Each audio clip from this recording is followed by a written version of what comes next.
do we ascribe being tough to manliness? I think that has been the problem over the years, that we do not want to agree that a woman can be tough. If you've ever been into a labor room and you've pushed a baby out of you, you are tough. And that has nothing to do with being a man. That's a very feminine virtue. Strength. When the Bible talks about the Kail woman, that's the virtuous woman. That word is actually a military term. It's like being equipped with everything an army is equipped with. And that's not ascribed to a man, it's ascribed to a virtuous woman.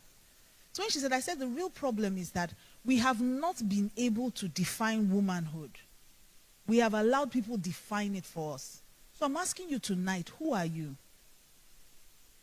You have to understand your personality.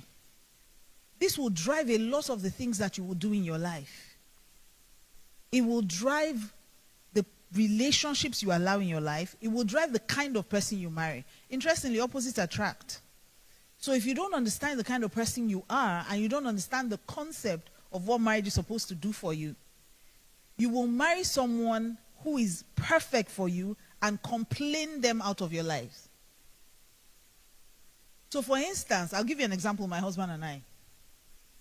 My husband is very extroverted, very. And I'm completely, in fact, when I do psychoanalysis tests, all those tests that tell you your personality, I always come up 100% introverted.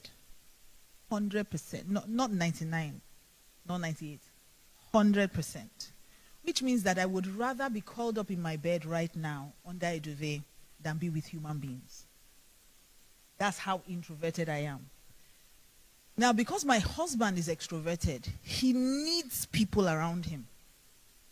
And when you first get married, or because opposites attract, it's such a beautiful quality. Oh, he likes people. Oh, how is he so comfortable around people? Oh, he's such a talker. Oh, thank God he talks, because I don't really have anything to say. Then a few months after that, opposites start to frustrate. He begins to irritate you. Because why is he so messy? Why is he so talkative? Why can't you just stay indoors? You're literally outside all the time. Why are you so energetic? Can't you rest? Can't you stop? You start with all the can't yous and you start fighting. But you see, if you can survive that season and understand that what God is trying to do is use those weaknesses of you not liking people, and he's bringing your husband's strength of loving people. If you can endure that frustration and move into the next sweet spot, right, where you now begin to exchange. So now, even though originally I was not the kind of person who liked people, now I find myself in situations where I'm among people and I'm actually beginning to enjoy them. I'm enjoying conversations, I'm enjoying relationships, I'm beginning to understand the value of them. Now imagine if I didn't patiently wait through the frustration stages. I'll give you many examples. When I got married, my husband was what we call, because you also have money personalities. Okay? So my husband is what you call a spender. No, my husband is a big spender. Doesn't fall into the category of spender. It's a big spender. And I'm a saver. I don't understand how someone can spend all that they have. It just never makes sense. I don't think it will ever make sense to me, but it just never made sense to me. So imagine being a saver and being married to a spender. Imagine, I love the fact that he could just, spend money, live large. My husband believes in let's enjoy life. Life is for living. All this saving yourself. What if Jesus comes tomorrow? Who gets the money? And initially, it seemed like a very nice thing until it began to frustrate me. Because from the minute we met, we had a joint account, which was our agreement. All our money would be together. And I'm saving, he's spending. And he's buying unreasonable things. My husband will go out and buy a dog and come back and tell me. And I'll say, okay, you came back with 2 dogs. Why didn't you buy one? Because if one is lonely, he will die. I'm like, that made sense to you? Like, yes. And he can sell, like I said, because he's extroverted, so he can sell ice to an Eskimo. My husband would tell me, I'll give you a perfect example. First time we moved into our home, my husband said to me, I understand that quality time is your love language. And I enjoy being with you. But I also like to play pool. So I feel like if we buy a pool table, I'll be able to play with the guys, but I will still be spending time with you, which is my focus. Everybody wants that. So I said, okay, let's buy the pool table. So we bought the pool table. Now what I didn't calculate was, where would we put it? So he came and said, oh, you see, we can't put it in the parlor because it's going to spoil the look of the parlor. So what we need to do, honey, let's build something outside. You see, we're spending more money, right? But he's not coming at me and saying, I won't spend money. He always has a way of making it about me. Because, if you really can sell it and I can start going out too. I'm like, no. I enjoy the fact that, because I can just play with the boys a bit, then come in, just kiss you, hang out with you, and then I'll just go back again. It's you, I'm thinking about you. And truly, he wasn't trying to be manipulative. He really was thinking about me, but this was just another avenue to waste money. So we built the thing. Now, unfortunately, you are not God. In Nigeria, rain can fall from any direction. So they built it in a way that rain coming this way, it wouldn't hit the pool table. But there are days that God decided rain should come from this way. And so he spoiled the felt of the pool table. And my husband said to me, oh, it's bad. We have to buy another one. That's the kind of spending I'm talking about. I remember he traveled one day and came. No, he even traveled. He went somewhere far and came back with a South African boabo and told me he bought the dog because he got a good deal. A good deal compared to what? What were we negotiating for before? And these were the things that I was so shocked by it, that a human being can just live. And then I would say to him, we have to save for the rainy day. And he would say to me, it's God that brings rain, it's God that brings money. Why are we worried? God will take care of the rain and the money. I see the spenders in the room. They said yes, so. But what I realized also was that I had an unhealthy approach to money as well. I would save so much, I wasn't spending anything.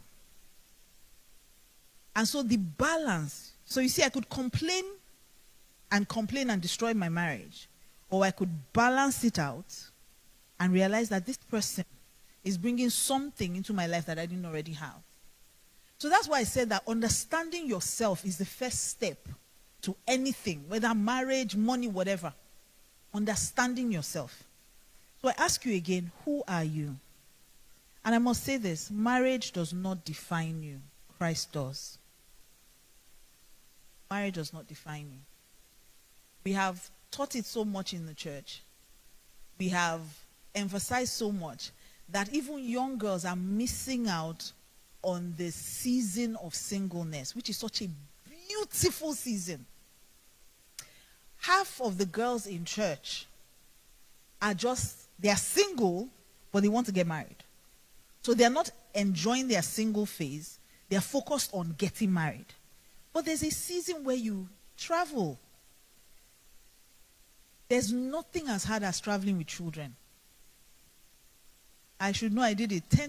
You have 3 children under 10 and you're dragging everybody at the airport. There's a season where all my 3 children were under 5. And I was just confused. You strap them. I remember when I saw this backpack that has the leash, thank you. And I was much younger, and I thought to myself, how would anybody buy this? That's the arrogance of youth. How would anybody buy this? How would you leash your children as if I had 3. I had 3. I had 3, I'm telling you. And another reason why I'm asking you who are you is because your design determines your outcome.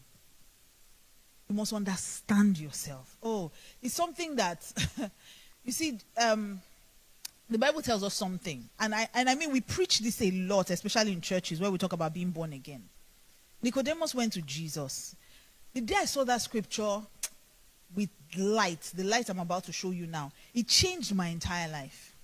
Nicodemus went to Jesus and said, Rabbi, nobody can do the things you do except God is with him. And Jesus said to him, it's not about doing. He said, except a man be born again. So the fact that I am born by God is what determines what I do. So it's not what I do that determines that God is with me. So Jesus was saying to him, you have to settle the matter of identity first. That's what now attracts everything else. If you understand that you are the daughter of the Most High God, that you are a queen in your own right, you will not marry anything less than you deserve. The reason why we marry, for lack of a better word, rubbish as women, is because we think that is what we deserve. And it starts with your identity. You do not know who you are, so you do not know what you deserve. You don't know what you're entitled to. So I'll ask you again, who are you? Who are you when there's no Mrs. to your name? Who are you when nobody's calling you mommy? Who are you? The second question I'm going to ask you is, what are you sent here to do? What's your assignment? There has to be more to you than just marriage. There has to be more to you than just money. There has to be more. I believe every woman is called to a ministry. The issue is you have to find it. It may not be a pulpit ministry, it may not be a preaching ministry, but you're called to something. One day I was thinking about great men of God who had done great things. And then I was thinking of Billy Graham. I think it was that the season where he just passed. And they were doing a lot of documentaries, if you can remember at that time. There were lots of documentaries being done on him and telling his story and everything. And I was just thinking to myself, this man, you know, he would stand in stadiums preaching the gospel, preaching to presidents, preaching to the queen. He did so much. And I asked myself, I said, who was his mother? Who was his mother? She probably raised him without the complete knowledge of who she was raising. Now that's ministry. But some women will tell you that if you don't hold a mic in your hand, that you are not a minister of the gospel. I beg to differ. I believe that some of us are called to raise godly seed. And